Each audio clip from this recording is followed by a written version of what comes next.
السلام عليكم يا رفاق، ان شاء الله تكونوا بخير. هنكمل ان شاء الله بعد ما اتكلمنا عن ازاي نراجع الفيزياء وازاي نراجع الكيمياء، نتكلم عن الانجليزي، وان شاء الله الانجليزي نضمنه تقفيل ان شاء الله يعني.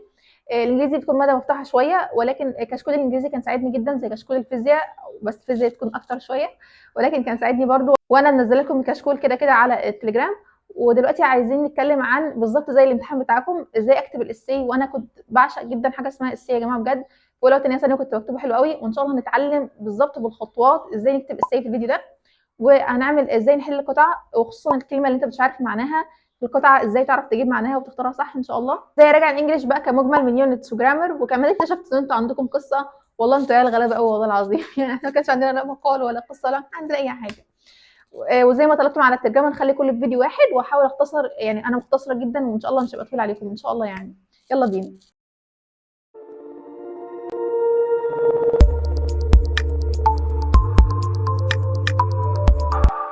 عاوزه اقول لكم بس حاجه، معلش استحملوا شويه، اكتر فتره فارقه في حياتك خلاص قربت تنتهي، وبجد يا جماعه كل التعب ده بيتنسي ومش بيفضل بس غير النتيجه النهائيه، يعني كل التعب ده بيتنسي، يعني كل الايام دي كل ما بتعدي انت كده بتنساها. لو تخيلت نفسك من اول شهر 8 او اول ما بدات ثانويه عامه ايا كانت اليوم اللي انت بدات فيه، كل التعب ده كله بيتنسي ومش هيفضل منك غير النتيجه، فمعلش استحملوا شويه. عاوزين نتعلم بجد ازاي نكتب اساي ونكتبه جامد، يعني اكتبوا بجد اساي جامد، وان شاء الله في يوم من الايام هكتب لكم واحد وانزله لكم على قناه التليجرام. بس مش دلوقتي لان انا مضغوطه جدا جدا دلوقتي، بس ان شاء الله هكتب لكم واحد كده بخط ايدي، وهعلمكم يعني هعرفكم الديزاين النهائي بيبقى عامل ازاي. اولا نفترض ان التوبك بتاعك جه زي بالظبط في النموذج الاسترشادي a visit to a place you will never forget، مكان انت رحت وزرته انت مش قادر تنساه قبل كده. طبعا ده اول ما جه في دماغك او اول ما شفت النموذج، اول ما شفت الاساي، انت بتفتكر بقى ايه؟ حديقه الحيوان ومش عارفه الاهرامات وشغل خمسه ابتدائي ده. يا جماعه بجد طلعوا شغل خمسه ابتدائي من دماغكم، عشان الكلام ده احنا مش ناقصين، يعني بجد احنا مش ناقصين. وشغل خمسه ابتدائي ده يعني يتشال من دماغك خالص. ركزوا بقى. اول حاجه معانا انت لازم ترتب افكارك. اول حاجه تكون في فكره كبيره وبعد كده طالع منها افكار صغيره، والافكار الصغيره دي كل فقره او كل فكره هتتكلم عنها في باراجراف. طبعا الاساي عباره عن مجموعه باراجرافز من 5 6 باراجراف، هو طبعا في الانترودكشن وفي الكونكلوجن، ومش بيتحفظوا واصبروا هنتكلم في الموضوع دلوقتي. اول حاجه مثلا افترض ان المكان اللي انت زرته ده، مثلا نفترض يعني عشان انا في جامعه المنصوره، نفترض مثلا ان المكان ده هو زيارتك لمعرض الكتاب اللي كان في جامعه المنصوره، وكمان رحت زرت كليه احلامك اللي انت بتحلم بيها. فاعتقد ان الكلمه اللي انا قلتها دي او الجمله اللي قلتها دي وسعت مداركك لحاجات كتيره جدا. دي الفكره الرئيسيه الكبيره اللي انت تتكلم عنها. هنقسمها بقى لافكار تانية. اول حاجه معانا لازم يكون في انترودكشن، والانترودكشن يا جماعه مش بتتحفظ. خد بالك ان المصحح بيقرا اول كام سطر كده من كل باراجراف انترودكشن، مش بتتحفظ. لو بجد حد فيكم حافظ انترودكشن معينه وكانت مشهوره كمان، يعني هياخد نص الدرجه كمان، اللي هو مش بياخد درجه كامله. فهنركز دلوقتي ازاي نكتبها. فالانترودكشن بقى بتيجي ازاي؟ بتيجي من خيالك انت. لازم مثلا الموضوع الكبير اللي انت بتتكلم عنه ده، هي بتيجي من خيالك انت لازم تقدر تكتبه. انا ما عنديش خيال، لازم تتعلم، مفيش حاجه اسمها ما عنديش خيال. الانترودكشن بتيجي من خيالك، او مثلا زي نواتج التعلم اللي انت او زي نواتج التعلم كده اللي انت بتتعلمها في الباراجراف كله. انا لما اكتب لكم واحد الموضوع يكون بالنسبه لكم اوضح شويه. يبقى ده كده كان اول باراجراف عن الانترودكشن. تاني واحد بقى هنتكلم مثلا ان المدرسه بتاعتك هي اللي كانت منظمه الرحله دي، فده تاني باراجراف انت تتكلم عنه برده من 4 ل5 سطور. يبقى كده انا عملت 2 باراجراف، الاولاني بتاع الانترودكشن والتاني ان المدرسه هي اللي نظمته. خدوا بالكم ان الافكار دي انت بتكتبها في ورقه خارجيه. انا هسأل الكلمه دي في الاول. انت بتجيب ورقه خارجيه كده، ورقه عاديه خالص، بتكتب فيها الافكار. مثلا الفكره الكبيره عندك ان انا زياره جامعه المنصوره، الافكار او الباراجرافز، الباراجراف الاول يكون الانترودكشن، الباراجراف الثاني ان المدرسه بتاعتي هي اللي نظمتها، الباراجراف الثالث اوصف المكان اللي انت رحته بقى، اوصف جامعه المنصوره، اي حاجه من خيالك بقى، اوصف جامعه المنصوره، اوصف المكان اللي انت عملته، اوصف مثلا لو كان تنظيم ومش عارفه ايه الحاجات من دي. وكمان اتكلم برده عن الكتب اللي انت بتحب تقرا عنها، ودي الكتب اللي انت اشتريتها سواء كانت في مجال السيلف ديفلوبمنت ولا البيوجرافي ولا الساينس ولا الميديسن ولا الدراج. ايا كان المجال اللي انت بتحب تقرا عنه برده اكتب. انا مثلا بحب اقرا في البيوجرافي، بحب اقرا في الميديسن، بحب اقرا في الدراج شويه، في الساينس شويه. ايا كان بقى التوبيك اللي انت بتتكلم عنه يعني بصفه عامه، اكتب برده. ده يكون في 3 باراجراف. 3 باراجراف دايما بحس ان هو اطول واحد فيهم. فكده اول باراجراف بالنسبه لنا الانترودكشن، تاني باراجراف اللي هو المدرسه المنظمات بتتكلم عن الموضوع ده برده، تالت فكره معانا ان توصف المكان، وكمان توصف الكتب اللي انت او تقول عن الكتب اللي انت بتحب تجيبها وتحب تشتريها. رابع باراجراف بقى ورابع فكره تتكلم ان انت رحت شفت كليه احلامك وشفت university students وانت طبعا في secondary stage and it give you a push to study hard and to get rid of procrastination، تتخلص من البروكراستينيشنز اللي انتوا غرقانين فيه اللي هو التسويف، وابنيك سكيدجول اكتر، وواتش زهراء فيديوز، تشوف فيديوهاتي، وطبعا كلام من ده كتير يعني، وانت لسه في سكندري ستيج وحاجات من دي، وليه برضو الكليه دي هي كليه احلامك. فدي رابع فكره انت تتكلم عنها. طبعا هتوسع مدارك هتوسع مداركك لحاجات كتير جدا. يا جماعه بجد ما تقلقوش، انا بتكلم دلوقتي عن الافكار وبحاول اوسع لكم حاجات تقدروا تكتبوا فيها. بس انت وانس ان انت تمسك الورقه والقلم وتكتب، حرفيا بتيجي افكار كتيره في دماغك وبتحس ان انت عايز تكتب كتير. مره بمره بمره بمره ان شاء الله هتتعلموا اكتر. احنا لسه بنتكلم عن الافكار. خامس باراجراف بقى تتكلم عن مثلا we left and it was a nice day and give me new experience، اللي هو لما غادرت مثلا او مشيت ادتني new experience تانية وشفت مكان اوسع وحاجات من تتكلم عن خمس باراجراف. احنا مشينا وغادرنا وتتكلم عن يعني في الطريق شويه حاجات، يعني تحاول تزود شويه حاجات كده مش كتير عشان الباراجراف تكون يعني تكون متكدسه شويه من 4 ل5 سطور وتكون منظمه. حتى لو خطك مش حلو، حتى لو خطك مش حلو بس على الاقل يكون الشكل منظم. سادس باراجراف بقى تو سم اب اللي هي الكونكلوجن. تكتب تو سم اب دي معناها كونكلوجن برضه او تو كونكلوز تقريبا. المهم يعني اللي هي الكونكلوجن هي الخاتمه يعني. وما تحفظوش لا خاتمه ولا تحفظوا مقدمه. وانا نبهت على الكلام ده كتير.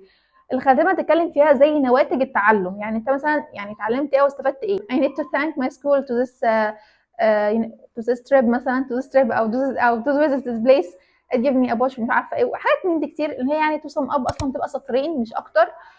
ولكن زي نواتج التعلم. وما تحفظوش، قلت ما تحفظوش اي لا دي ولا دي.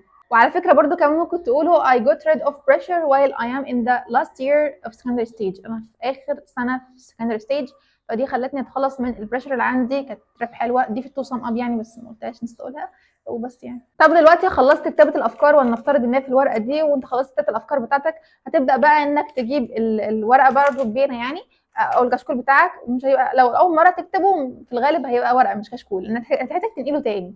فالمهم بقى وتحاول تكتب مره بمره بمره زي ما قلت، وبرده توسع مداركك. يعني الورقه اللي انت بتكتب فيها افكارك فكرتها انها توسع مداركك وتعرف انت بتكتب في ايه. مش اول ما تيجي مثلا تشوف الاساي كده في وشك انت ولا عارف في اي حاجه وتقوم جاي ماسك الورقه قلم يلا نكتب. يلا نكتب ايه؟ يلا نكتب انت اصلا ما عندكش افكار. يلا نكتب ايه؟ انت لازم يكون عندك افكار وتكون الافكار مكتوبه قدامك كده قدامك. انا مش كاتبه حاجه اصلا. المهم تكون الافكار مكتوبه قدامك وانت بتكتب تعرف انت بتكتب عن ايه. وكل باراجراف فيه فكره معينه، كل باراجراف فيه فكره، باراجراف فيه فكره، باراجراف فيه فكره. دي اهم حاجه. وكمان بقى انا كتبت لكم دي عامه ده بيبقى شكل الباراجراف النهائي. يا جماعه والله انا بجد هكتب لكم واحد، انا مش هسيبكم يعني بس مش دلوقتي. اتخلص بس من المهم يكون شكله منظم ومنسق فما فيش اي حاجه. بس بتكلم بس عن شكل الباراجراف الاولاني الثاني الثالث الرابع وبتكمل برضو. فيكون شكله بس منظم او منسق لقدر الامكان. احنا عايزين ناخد درجات المقالي ده في جبنا، يعني هي دي درجات بجد والله العظيم تبقى درجات مضمونه عن الام سي كيو كمان. دلوقتي انا اول مره اكتب الباراجراف وخلاص كتبته ونقلته بعد ما كتبت الافكار نقلته فعلا. بس جات لي افكار تانية كتيره وانت بتكتب وطبيعي يجيلك افكار وانت بتكتب هيكون شكله معفن شويه معلش هيبقى شكله معفن. فانت هتحتاج تنقله تاني علشان توديه للمستر بتاعك ان هو يصححه. انا في اولى ثانوي من اول السنه في اول الترم يعني كده كنت بكتب كل مره او كل مره تقريبا كنت بكتب باراجراف واروح اوديه للمستر بتاعي يصححه. اول باراجراف كان قذر فوق ما تتخيلوا. انا بجد كان نفسي كشكولي يبقى معايا عشان اقعد اضحك عليه شويه. وعلى فكره وانا كنت لسه في اولى ثانوي الترم الاول كنت بضحك عليه. فده معناه ان انا كنت يعني بتطور على طول. طب اكتب باراجراف كل قد ايه؟ كل قد ايه اكتب باراجراف كل قد ايه؟ تكتب باراجراف كل 3 ايام. 3 ايام كل 3 ايام يعني على السنه على السنه. يعني من الاخر تكتب 2 باراجراف في الاسبوع لحد ما مستواك يتطور. علشان مثلا هيجي حد دلوقتي يسالني في الكومنتات يقول لي يعني انا مثلا في الامتحان هقعد اعمل كل الخطوات دي واقعد انقله في مره وبعد كده ارجع انقله تاني. هو حضرتك مثلا في الامتحان اول السيد تكتبه في حياتك هتروح تكتبه هناك؟ اكيد لا يعني. فطبيعي انا بكلمكم كده عشان اول مره وانا بعلمكم ازاي تعملوه. لكن مره بمره الافكار دي هتكتبها كده في نوتة صغيره عادي هتكتب من اول مره تكتب كويس. فعشان كده لازم على الاقل مرتين في الاسبوع او مره في الاسبوع. المهم بس انه خليها مرتين في الاسبوع لحد ما مستواك يتحسن وتحس ان انت فعلا يعني مسؤول كده عن ازاي تكتب ازاي كويس. درجاته يا جماعه بجد مهمه. تاني سؤال بقى معانا. انا عارفه ان انا طولت شويه في الاستي وقلت ان انا اصلا لو كنت عايزه اعمل لكم بالتفصيل اكتر من كده كان زي ما فصلت لكم في فيديو لوحده بالتفصيل. ولكن بس ايه يعني حاولت ان انا اقول انا مش عارفه اطلب. المهم تاني حاجه عندنا دلوقتي ان احنا هنتكلم عن ازاي احل القطع وكمان الكلمه اللي انا مش ببقى عارف اطلع معناها دي ازاي احلها. بس يا جماعه انا قلت قبل كده برضه فيديو ازاي نذاكر انجلش ازاي نحل القطع والمستر بتاعنا برضه كان بيقول لنا على طول اول ما تشوف القطعه. طبعا دي بتختلف من قطعه للتانيه. القطعه تبقى سهله وعلى حسب حظك يعني. فالمهم تقرا القطعه عادي جدا تقراها اول مره عادي وبعد كده تروح تقرا الاسئله.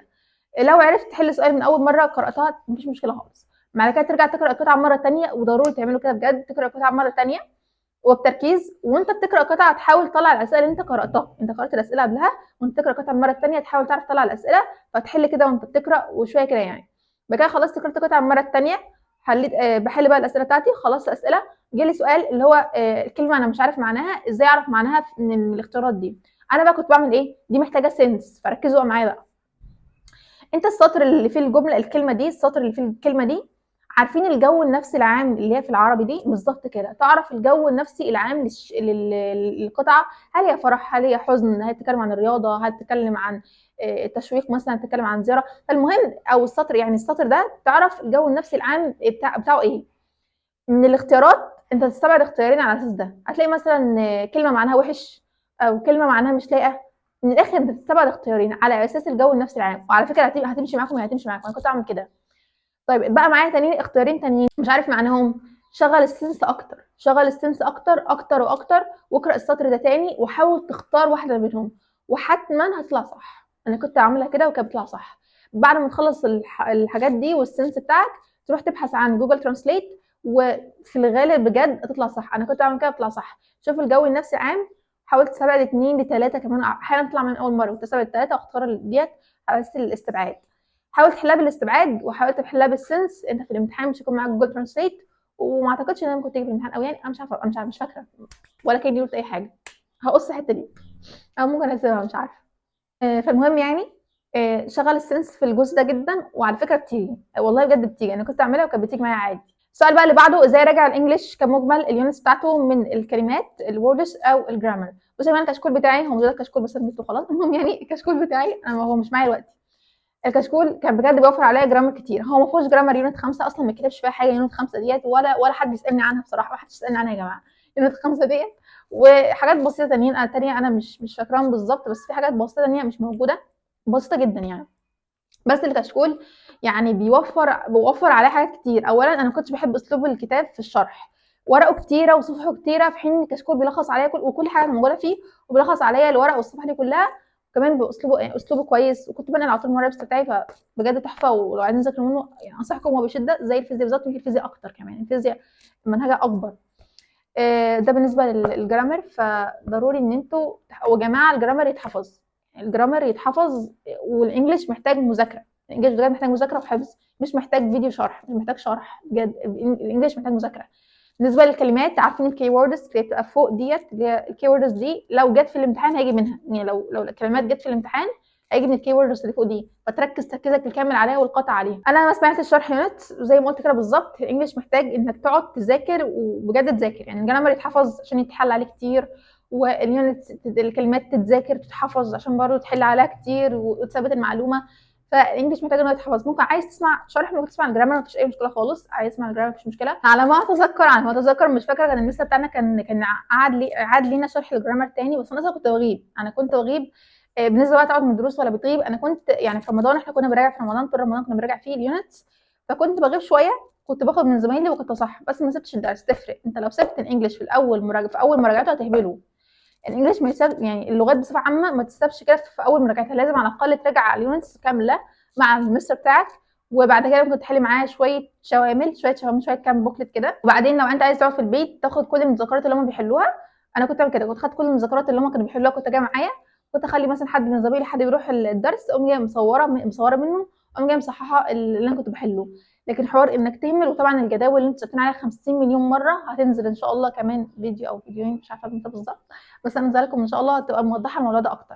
احنا كنا في الدرس كنا بنحل كتير جدا، سواء كانت على اليونتس ولا الشامل، بس الصراحه انا بالنسبه لي انك تحل بوكليتات كتيره افضل، انك تحل في اليونتس كتير او ايا كان، المهم ان احنا كنا بنحل كتير وخلاص، اي حاجه كنا بنحل فيها كتير. فانت خليك مع المستر بتاعك احسن وحلو كتير. الامتحان بتاعنا بقى كانوا بيقولوا ان هو فيه فكرتين 3 اكتر من امتحان السنه اللي فاتت، بس هو بصراحه كان الامتحان يعني عادي وسهل وايزي، وكلنا كنا طالعين مقفلين، وكل الدنيا كانت كويسه يعني الحمد لله، كانت كويسه. واللي كان ناقص من درجتين يعني ل3 ل4، ده برضه في رينج الممتاز. هم كانوا بيقولوا انه في شويه افكار عن امتحان السنه اللي قبلها، ولكن برضه هو ستيل امتحان كويس، والحمد لله كنا مقفلين والدنيا كانت كويسه. ومش معنى ان انا قلت تقفيل ان حد فيكم يتوتر او يقلق، ان انا ما بعرفش احل انجلش، ده انا بغلط كتير والله يا جماعه، انا ولا مره حليت بوكلت كان كامل صح، وكنت بغلط كتير، بس سبحان الله يعني الدنيا بتيسر عليك في الامتحان. طالما انت بتحاول. يعني بصوا يا جماعه، طالما انت بتحاول حتما هتصل، يعني حتما هتوصل لحاجه. طالما انت بس بتحاول انت اكيد هتوصل لحاجه، الله اعلم هي ايه، بس انت هتوصل من الاخر. ما بطلش محاوله مهما كان، يعني عادي جدا، يعني اتس ايزي خالص. يعني خد الموضوع ببساطه. صدقوني بجد، يعني اللغات بالذات من الحاجات اللي انت محتاج تاخدها ببساطه عشان تيجي معاك، ان هي بتحس ان اوبن شويه. ما عدا الفرنش مش تبعنا بس تحس ان اوبن شويه، بس انت لو خدتها ببساطه الدنيا هتبقى سهله ولذيذه معاك. خلصنا الفيديو بتاع النهارده. اتمنى ان انا ما كنتش طولت قوي عليكم، انتوا اللي كنتوا عايزين كله فيديو واحد. على فكره انا اختصرت بشده يعني، والله اختصرت جدا وبشده. حاولت ان انا اطلع لكم الحاجات، النهج اللي انتوا عايزين تمشوا عليه، والنهج اللي هو ازاي تراجعوا بجد بنهج يعني مظبوط. اللي هو حاولت ان انا اشوفكم ان شاء الله في فيديو جديد يا جماعه، والسلام عليكم ورحمه الله وبركاته. وما تنسوش تعملوا لايك واشتراك عشان انا نسيت اقولها. اعملوا لايك للفيديو واعملوا اشتراك للقناه وسيبونا رايكم في كومنت. اشوفكم ان شاء الله في فيديو جديد. باي باي.